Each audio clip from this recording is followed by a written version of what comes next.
Hey Raven DJ here, welcome back to another video. So if you haven't subscribed to my channel, don't forget to subscribe and hit the notification bell so whenever I release new video guys, you'll get notified. So in today's video, what we're gonna do is my DIY LED light sign.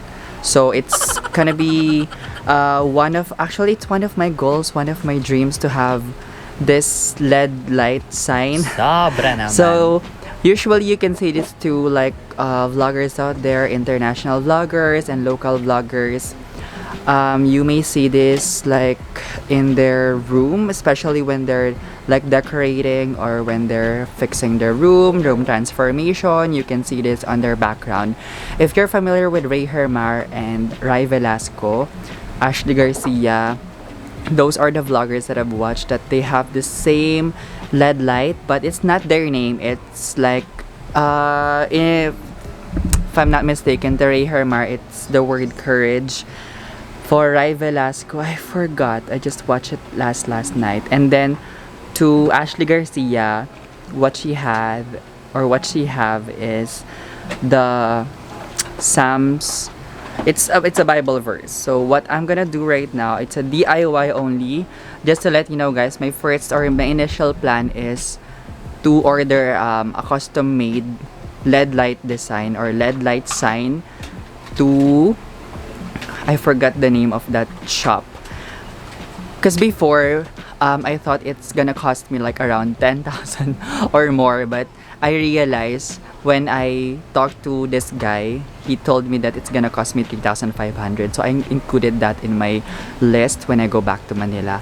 And when I told this to my brother, he told me that he can do that for me. So he told me he'll order the LED light, the LED strip light in Lazada. So I check it out and then I ordered one. It's already 5 meters, right? 5 meters long, and it's 723 pesos, and that includes shipping fee already. So it's really cheap compared to 3,500. So we're gonna do that right now. So he's actually doing it. Here are the things that you need to do if you're gonna do the same LED light signage or sign. So we're gonna do ravendg. Initially my plan is to print it out like ravendg sign, but it's a hassle because I cannot really get the exact size that I want. So what I did is I just copied the same lettering. So here are the things that you need to do. You wanna say hi? Hi! Okay. So what we need is and as you can see, this is the board. It's 50 pesos only. And as you can see, it's ravendg.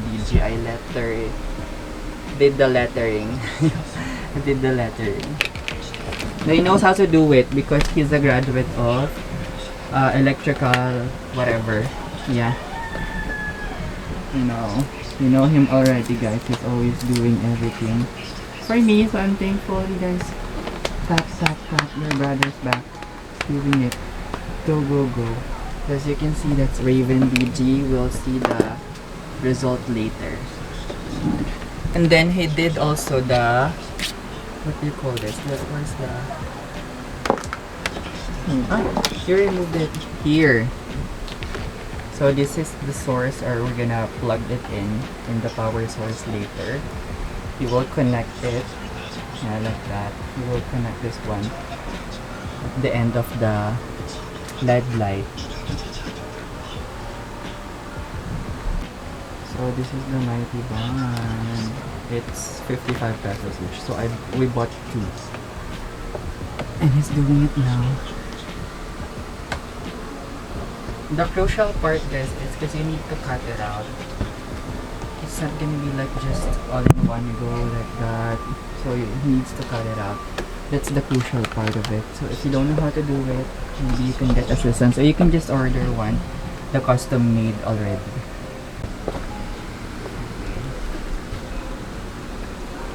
So when you cut the LED light, this is what you can see guys inside. This is like the negative and positive, right? Right. I don't know, I'm not familiar. DC. 12 volts DC. It's 12 volts.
So, But this is the view at the back. It's mostly white. Itong arm mo, hindi mo pinantay pala, no?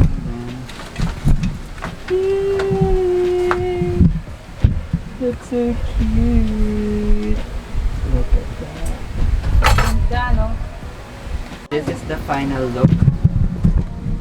If the light is not turned on, so like that. It's really nice. So I just did the lettering, guys. I just copied it on Microsoft Word, and then I did the lettering. And then we put the paper here at the back, so we'll know where to follow, and then put the LED lights, and then he did it. I'm so happy. So cute, right? Now it's time to turn it on. So are you guys excited? This is the final reveal of this project. So here it is. Let's turn it on. It's so cute. ravendg, guys. Ganda. Parang baliktad. Okay pa. Ayan na siya, guys. Look at that.